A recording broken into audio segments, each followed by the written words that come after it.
Okay, we were talking about polythene bag and heart. There is a what is the difference between and what is the similarities between these two words? Okay, so let us see. This is heart and this is polythene bag. तो इन दोनों के बीच में क्या समानता है? जैसे कि अभी हम लोगों ने देखा, just now we have seen कि कवि ने कहा कि पॉलिथीन बैग को उन्होंने हर्ट से कंपेयर किया गया है. What is hurt? हर्ट क्या है? Hurt is a feeling. यह एक फीलिंग है और polythene bag is a thing. तो there is a comparison between this two. तो that's why we can see that polythene bag is used as metaphor here. क्योंकि metaphor की तरह use किया गया है because we can see that without any obvious link of comparison such as like or as.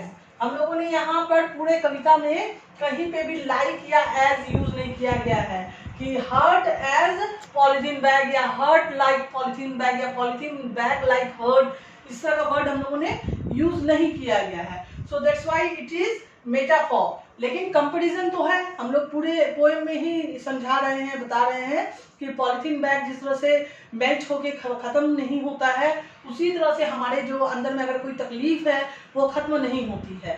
तो am I right?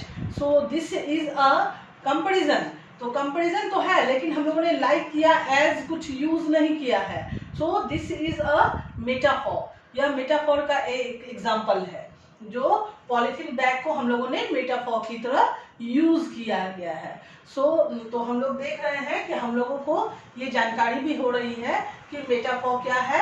और lesson में हम लोग एक एग्जाम्पल के थ्रू ये देख भी रहे हैं कि पॉलिथीन बैग को मेटाफॉर की तरह यूज किया गया है. तो मेटाफॉर एक कंपैरिजन को तो बताता है बट विदाउट यूजिंग लाइक और एज. जैसे हम we can take an example, she is the moon of the earth. वह पृथ्वी की चांद है. Is there any literal meaning of moon here? Moon का कोई लिटरल मीनिंग निकलता है क्या यहाँ पर? ये बताइए. No literal meaning here.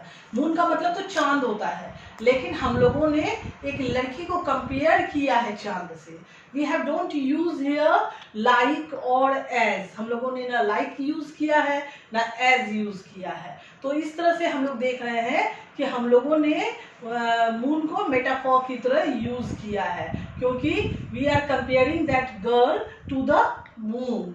तो ये होते हैं मेटाफॉर का एग्जाम्पल और इसे ही मेटाफॉर कहते हैं. तो हम लोगों ने देखा कि इस कविता के माध्यम से कवि हमें संदेश देना चाहता है कि पॉलिथीन बैग एनवायरनमेंट के लिए बहुत ही खराब चीज़ है.